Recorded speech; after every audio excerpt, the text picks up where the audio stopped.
Mga ka-vlogs, welcome to my channel. Mayroon na naman tayong small tutorial na ituturo about sa paggamit sa grinder. Bago ang lahat, kung bago ko pala sa aking YouTube channel, huwag niyong kalimutan mag-like and subscribe sa my YouTube channel. At ngayon, ituturo ko sa inyo yung small tutorial about sa paggamit ng grinder. Cutting test itong ano na ito.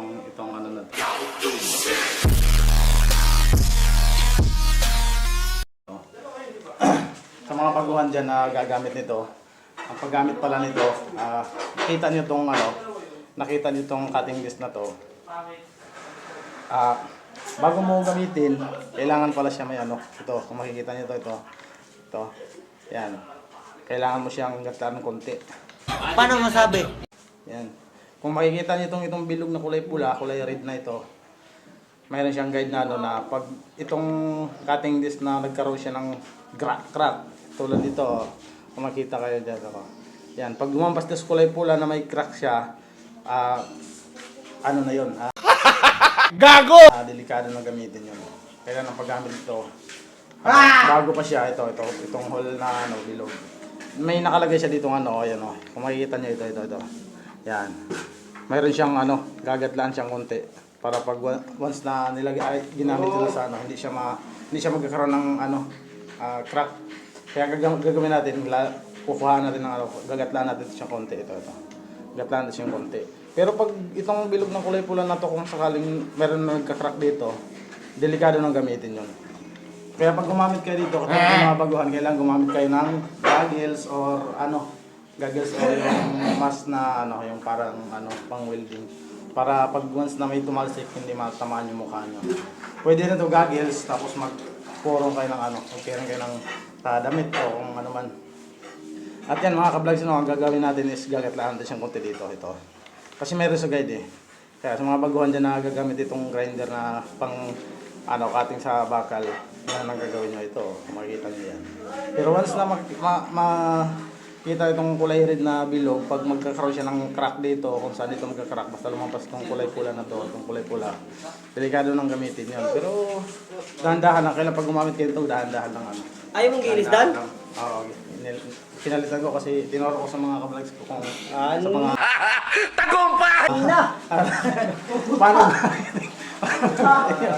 paano gamitin yung cutting disc grinder pagputol ng bakal. At sige, tingnan nyo mamaya kung paano gagamitin. Kailangan itong kita nyo may rubber dito, kailangan dito siya nakaharap. Para pag nilock nito hindi dudulas.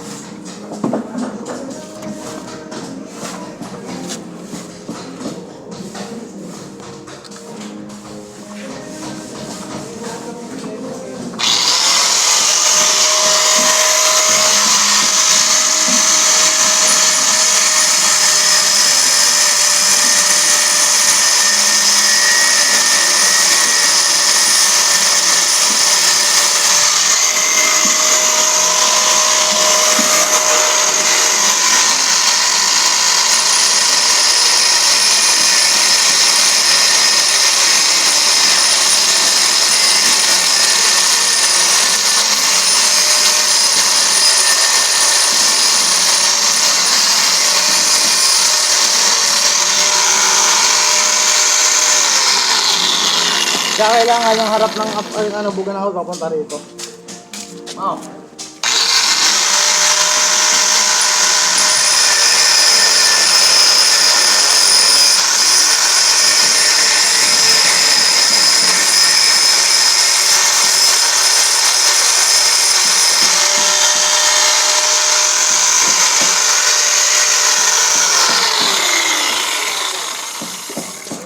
Ganun lang kasimple, di ba? Tingnan mo yung ginatla natin dito na wala, di ba? Ito. Kailangan gatla mo siya konti dito. Kung makikita niyo yan, nagatla. Ganun lang kasimple. Ganun lang kasimple ang paggamit ng cutting disc. Pagputol ng bakal o kaya tubo kung magpuputol. Ganun lang kasimple mga ka-vlogs At yan, ganun lang, putol na siya. At kung bago ka lang sa aking YouTube channel, huwag niyong kalimutan mag-like and subscribe to my YouTube channel to support my videos. Thank you.